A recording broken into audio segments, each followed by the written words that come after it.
In today's video, we're going to talk a little bit about the production process for the short film, The Town. Now we're going to focus in particular on camera and lighting. This is how to film a YouTube video. Or anything. Now, in the last video, we talked a little bit about pre-production for The Town starring Ashley McGee. And today I want to talk a little bit about just the setup for that, the production part. Now, Ashley, he did his own costume and makeup. He even provided the location. The location's his garage. And I came in with more of the lighting and the camera. So we're going to focus on that a little bit. To achieve the look that we wanted for this film, well, first of all, we had to go to the inspiration that he drew from when he wrote this piece. The inspiration comes from Marlon Brando's Apocalypse Now, the monologue where he talks about horror. Let's take a look at that real quick, and I mean real quick so that we don't run into any fair use violations. But you have no right to judge me.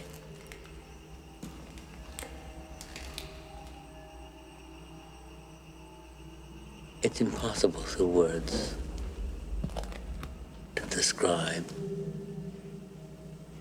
what is necessary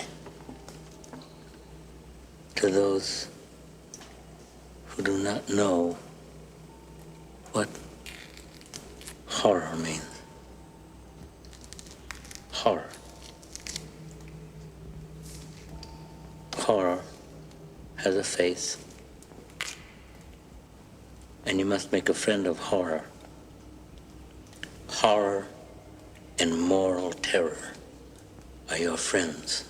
If they are not, then they are enemies to be feared. They are truly enemies. Okay, here you can see the look that we're trying to go for. This is a real hard light. It's a high contrast, and there's kind of this moving shadow going on. And so that's the feel we want to give to our film. Good morning. This is Ashley. We're here in his garage. He is the writer and star of a short film called The Town. And this is our set, and we're going to transform this garage into our scene. So now we're just looking at it thinking, okay, how are we going to do that? We're going to do it mostly with lighting. It's going to be pretty low key. Okay, first of all, we want to get that hard light. What is a hard light, you ask? Well, there's hard light and there's soft light. Hard light makes a good shadow puppet. If I hold my hand up to the wall, it makes a good shadow puppet. This is soft light.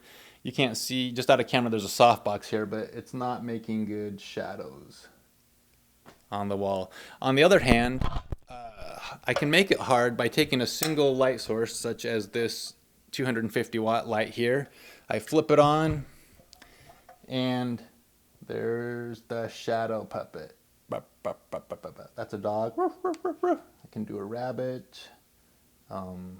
That's about all the ones I know. What I'm going to do also is add some barn doors to that.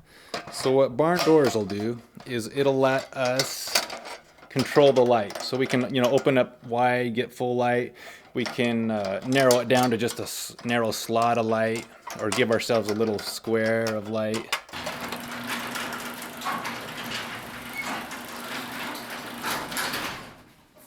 So now you can start to shape the light how you want it. Now that hard light will really give us a high contrast look. High contrast means that the bright parts are really bright and the dark parts are really dark. But actually the dark parts are so dark in this that we want to bring in a little bit of detail with some fill light. So what I'm going to do is take another 250 watt light and I'm going to bounce it on a bounce like this. And so you can see here that it's shining right on the bounce, and the light's pointing away from the talent, but the bounce is bringing a little bit of light back into the frame. It's just kind of bringing some detail into those shadows, and it's also putting a little bit of detail into our background so that it doesn't look quite so black. We don't want it to look like he's just shooting in front of a black duvetine cloth. We want it to look like he's in a real actual place, but it is so dark that it's very mysterious and has that kind of creepy vibe to it. So the other thing we want to look at is the camera movement.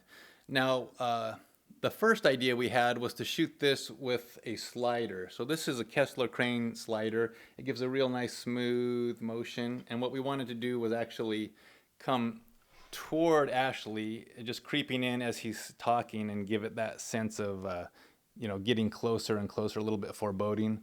But what we decided was this was a little bit too smooth. You can see here, it's pretty smooth, but it's not creating enough tension.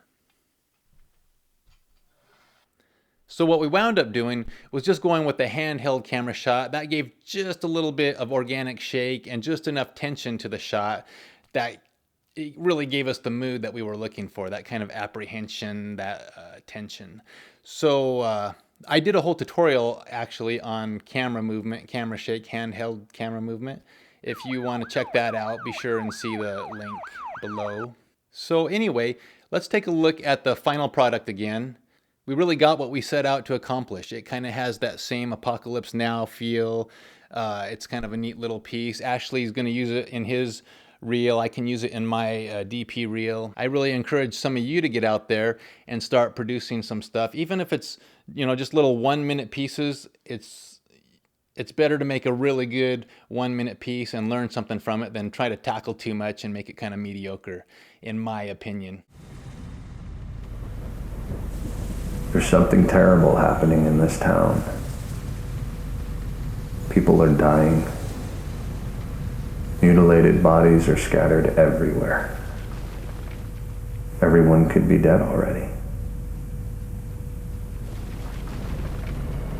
I might be the last one.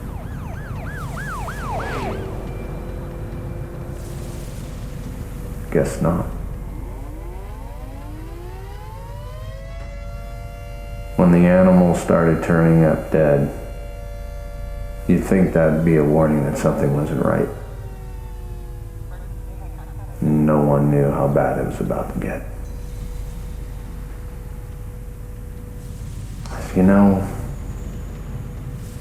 You can only hide for so long.